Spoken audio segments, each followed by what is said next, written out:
Telephone ring and you wanna attack? Well, sit on down and tell me what up with that.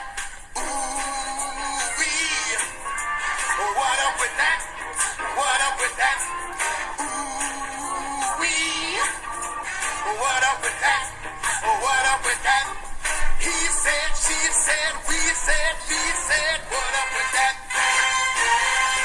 Hey, and welcome to another segment of Corso. What's up with that here? And if you can believe it, week 9 of the fantasy football season.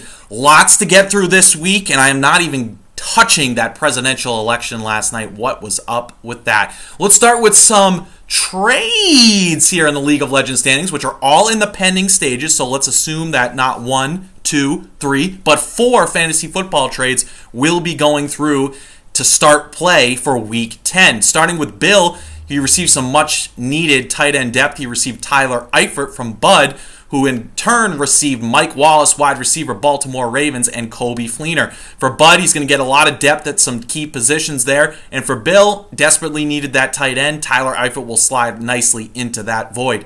Speaking of tight ends, Sean received a much-needed one in Travis Kelce, fresh off his little ejection last week. Dave is going to be receiving Gio Bernard, running back for the Cincinnati Bengals. Good deal for both sides, pretty even there. Sean's definitely going to improve his roster that's already pretty loaded with that big tight end, while Dave's going to get more running back depth that he's going to be able to plug in as we continue with bye weeks moving forward. Ryan started the fire sale. He made a pair of trades, first with Cam, as he traded away Greg Olsen in exchange for Zach Miller and Alan Hearns.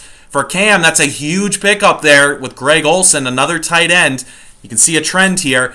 He's going to look to legitimize his roster as he makes a playoff run. He's currently sitting in second place there, so that's going to be a big pickup for him. And for Ryan, he's just looking to get more depth there. And speaking again of Ryan, he will also be receiving Tevin Coleman and Drew's 5th-round pick next year. In exchange, Drew will be receiving Ryan's keeper of Todd Gurley and a 7th-round pick for Ryan. So for Drew, another much-needed running back depth pickup. And for Ryan, again, trying to get off all those pieces as he continues with his fantasy season, likely headed for last place.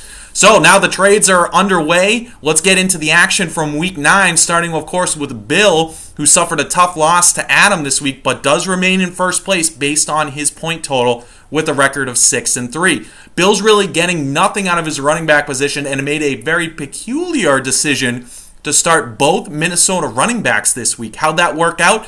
Well, they combined for 6.9 fantasy points. What's up with that?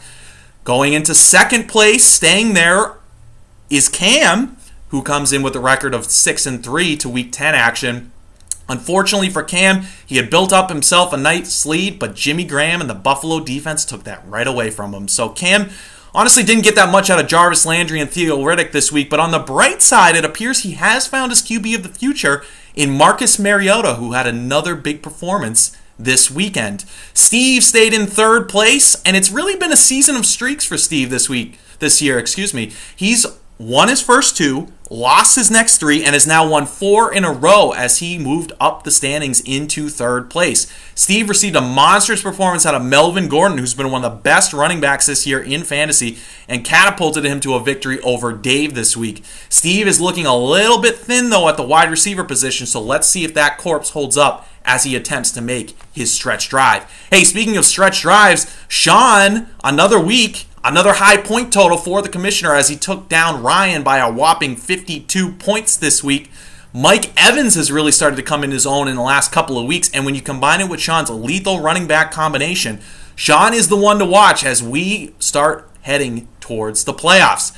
And speaking of a playoff run, Drew received some nice Thursday night performances from both Julio Jones and Devonta Freeman and really never looked back as he was able to easily take down Bud in week 9.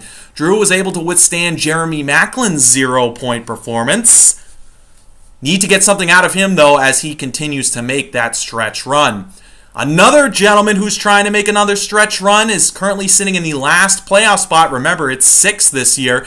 Hey, Dennis, just when you think he's out of it, he somehow miraculously pulls it out, as he did this week with Cam. Dennis was facing a 31.26 8-point deficit going into Monday Night Football, but the combination of Jimmy Graham and the Buffalo defense willed him to a victory. We may have to change Dennis's team name to the Cardiac Kids.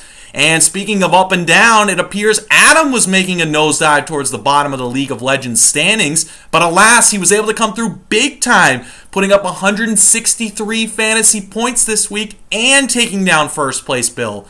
Huge performances from all three running backs for Adam this week. Ezekiel Elliott, Mark Ingram, and Jay Ajayi accounted for nearly 76 fantasy points. Adam's going to need more of that three-headed monster if he hopes to make a playoff run. And speaking of playoff runs, it doesn't look that promising for Dave right now, who sits in 8th place in the League of Legends standings.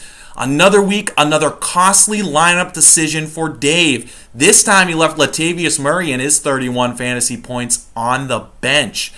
Even if Murray was inserted in the lineup, it wouldn't have been a victory for Dave. However, these lineup decisions are costing him of late. What's up with that? Speaking of what's up with that, Bud falls into 9th place in the League of Legends standings.